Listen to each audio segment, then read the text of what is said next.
আসসালামু আলাইকুম।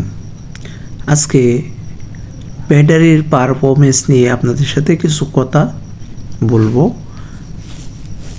FZS version 3 বাইকের ব্যাটারি 12 ভোল্ট 4 এম্পিয়ার। বাট এখানে আমরা ব্যাটারি থেকে কী পরিমাণ পারফরমেন্স পাই আর কী পরিমাণ বাইকের ধ্বংসের দিকে মানে ক্ষতির দিকে চলে যায় ব্যাটারিটা, আমি আপনাদেরকে শেয়ার করতেছি। FZS ভার্সন 3 যে বাইক, ওই বাইকের ব্যাটারির উপরে যদি এক্সট্রা কোনো কিছু আপনি কোনো ডিভাইস ইউজ করেন, অবশ্যই আপনার বাইকের পারফরমেন্স কমে আসতে পারে। কারণ ডিভাইস কিন্তু বাইকের সাথে কানেক্টেড না, বাট বাইকের ব্যাটারিটা কিন্তু 12 ভোল্ট 4 এম্পিয়ার করেই ইলেকট্রিক প্রোগ্রামগুলা কিন্তু কোম্পানি ব্যাটারিটা ইনস্টল করছে। বাট এর সাথে যদি আপনি এক্সট্রা কোনো কিছু ইউজ করেন, সেক্ষেত্রে আপনার বাইকের পারফরমেন্স এবং ব্যাটারির উপরে কিছু নিষেধাজ্ঞা আসতে পারে।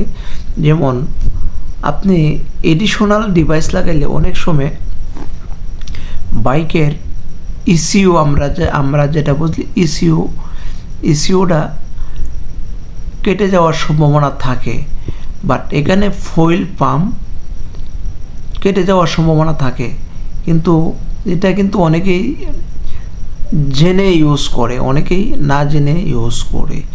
আমার মনে হয় যে আপনারা এডিশনাল যে ডিভাইসগুলো লাগান, যদি এডিশনাল ডিভাইস 12 ভোল্ট 4 এম্পিয়ারের বাইরে কিন্তু যে ইলেকট্রিক সাপ্লাই সেটা কিন্তু হয় না, ওই 12 ভোল্ট 4 এম্পিয়ারের উপরে কিন্তু ওই ব্যাটারির ভোল্টটা যায় ডিপেন্ড করে। কারণ ইয়ামাহা বাইকের সাথে ব্যাটারি যদি আপনি কানেক্ট না করেন, তাহলে কিন্তু ইয়ামাহা বাইক স্টার্ট হবে না, অবশ্যই ব্যাটারি লাগবে। তাহলে আপনি ব্যাটারির উপরে যদি এক্সট্রা অনেক ওয়ারিং যেগুলা ইলেকট্রিক সাপ্লাই টানে, এগুলা না লাগানো সবচেয়ে বেটার হবে।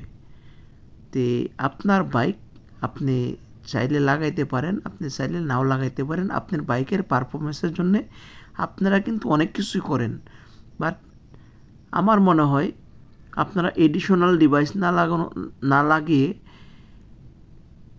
এক্সট্রা ডিভাইস পাওয়া যায় ব্যাটারির কানেকশন ছাড়াই, ওই ডিভাইসটা আপনারা ইউজ করতে পারেন।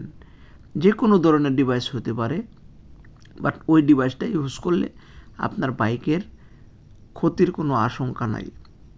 অবশ্যই আপনি ভালো রাইড করেন।